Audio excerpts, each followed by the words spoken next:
Remue ménage. Remue ménage.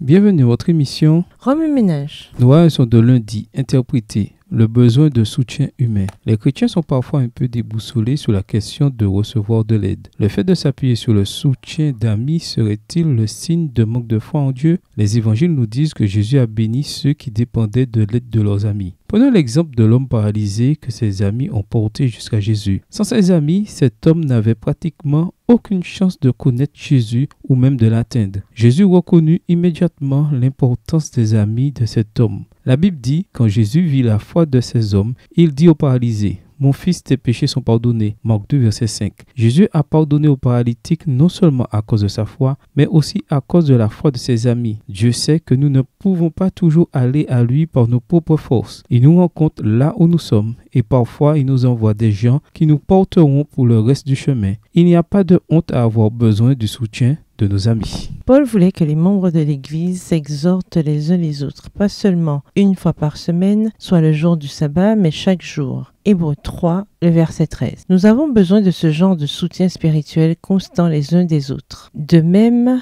Ellen White a conseillé une fois à une jeune femme de s'appuyer sur la foi de ses amis. Si vous ne pouvez pas compter sur votre propre foi, comptez alors sur la foi des autres. Nous croyons et espérons pour vous. Dieu accepte notre foi en votre faveur. Extrait du livre Testimonies for the Church, témoignages pour l'Église au volume 2 à la page 219, livre écrit par Ellen G. White. Lorsque nous sommes en difficulté, acceptons la foi de nos amis en notre faveur. Bien entendu, certains d'entre nous ont le type d'amis exactement opposé, ceux qui nous éloignent de Jésus. Si nous voulons vraiment guérir, nous devons ôter de notre vie les amis qui empêchent notre guérison. La Bible nous avertit, le juste guide son compagnon dans la bonne direction, la conduite des méchants les égare. Proverbe 12, verset 26. Et à fréquenter les sages, on gagne en sagesse, mais la compagnie des sots amène le malheur. Proverbe 13, verset 20. Il y a une puissance incroyable à avoir des amis qui nous aiguisent. Proverbe 27, verset 17.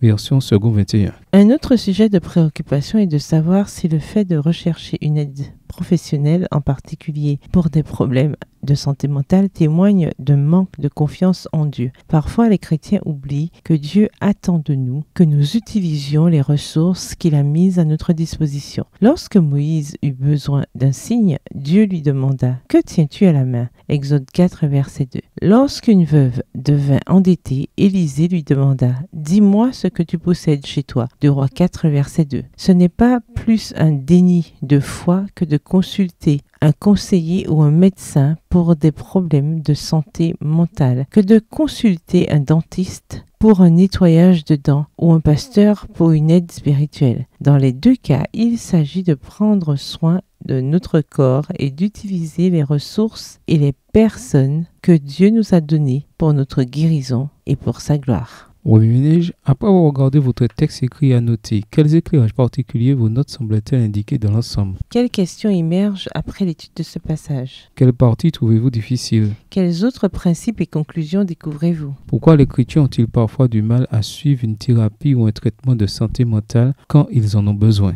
Au revoir. Et à demain si Dieu veut. Remue ménage. Remue ménage.